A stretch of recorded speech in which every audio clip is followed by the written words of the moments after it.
Ya, selamat siang. Terima kasih udah menunggu untuk materi ini. Materi kali ini Bapak akan menjelaskan bagaimana laporan dengan menggunakan grafik. Laporan di dalam grafik ini sangatlah penting karena grafik di dalam business intelligence itu sangat membantu para pengambil keputusan atau manajer atau para petinggi-petinggi perusahaan itu sangat senang dengan namanya itu laporan berbentuk grafik.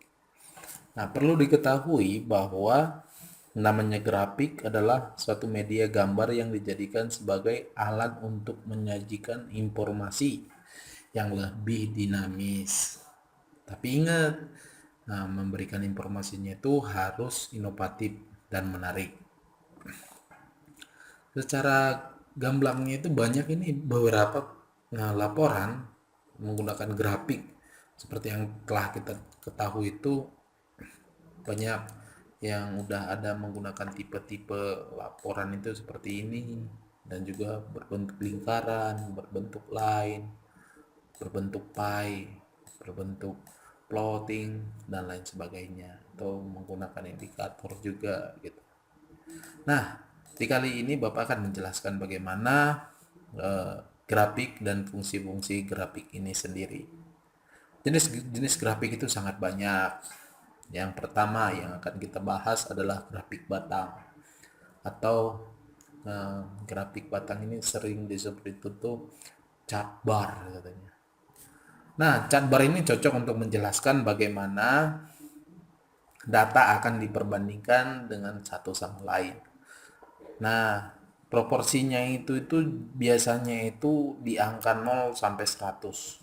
Biasanya di dalam sumbu X atau Y itu sering kalau ada angka-angka berapa ini 0 sampai 100% atau 1 sampai 100 gitu. Itu biasanya digunakan untuk beberapa fungsi.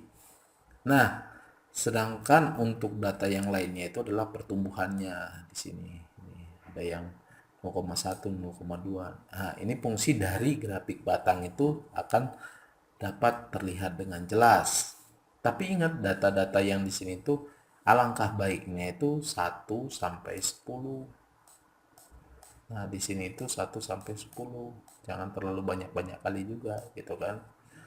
Nah, ini fungsinya itu untuk membandingkan. Jadi kelihatan bahwa ini ada beberapa contoh use of the content management system for website itu dapat dilihat banyaknya orang itu menggunakan jumlah gitu.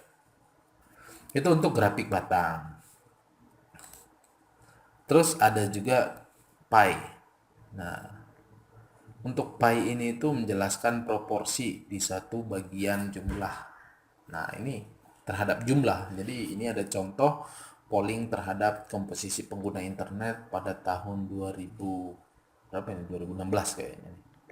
Nah, ini kelihatan bahwa dari 100% penduduk Indonesia ada 18%-nya itu adalah pengguna di usia 10 sampai 24 tahun. Sementara untuk populasi di Indonesia rentang usia 35 sampai 44 tahun itu pengguna internet itu adalah 29,2%.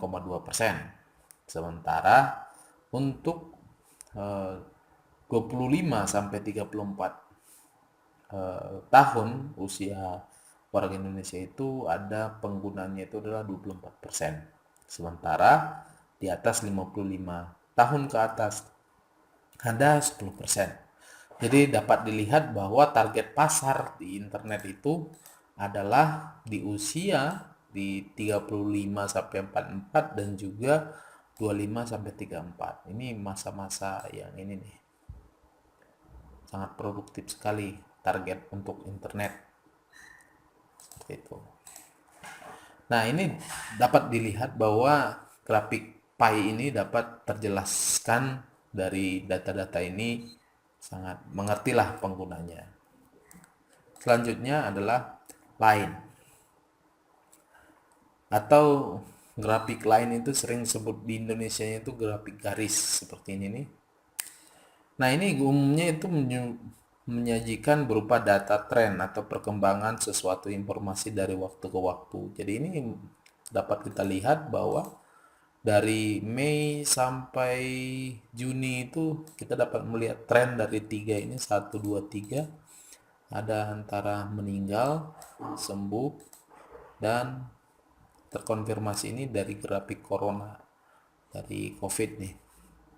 Sementara untuk di KRL juga itu dapat melihat peningkatan dari tahun 2011 ini lagi trend line ini dari sini.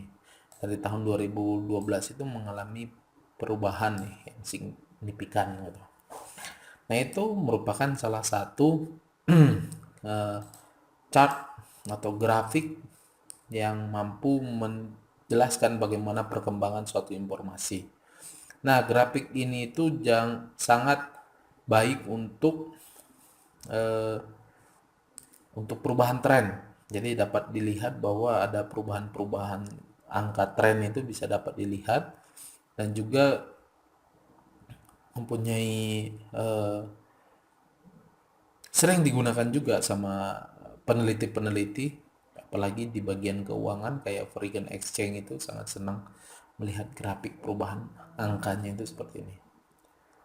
Oke, selanjutnya grafik batang. Nah, grafik batang ini salah. Ini bukan grafik batang, ini grafik lingkar. Grafik lingkar atau pie chart.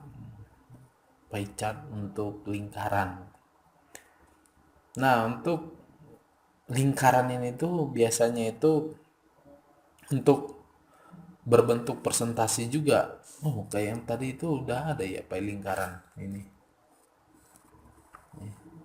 Ya, tapi nggak apa-apa lah. Untuk grafik pie di sini itu Bapak jelasin lagi bahwa untuk menjelaskan beberapa presentasi. Nah, kayak yang ini juga kan ada beberapa presentasi. Ini presentasi pengguna Firefox, Chrome, Opera, Safari, dan juga Internet Explorer. Ada 36%. Ini menurut survei tahun 2017. Oke, selanjutnya adalah grafik titik. Biasanya grafik titik ini sering kita temukan untuk pengklastering atau clusteran data untuk penanggulangan apa gitu. Ini dapat kita lihat trend lainnya gitu.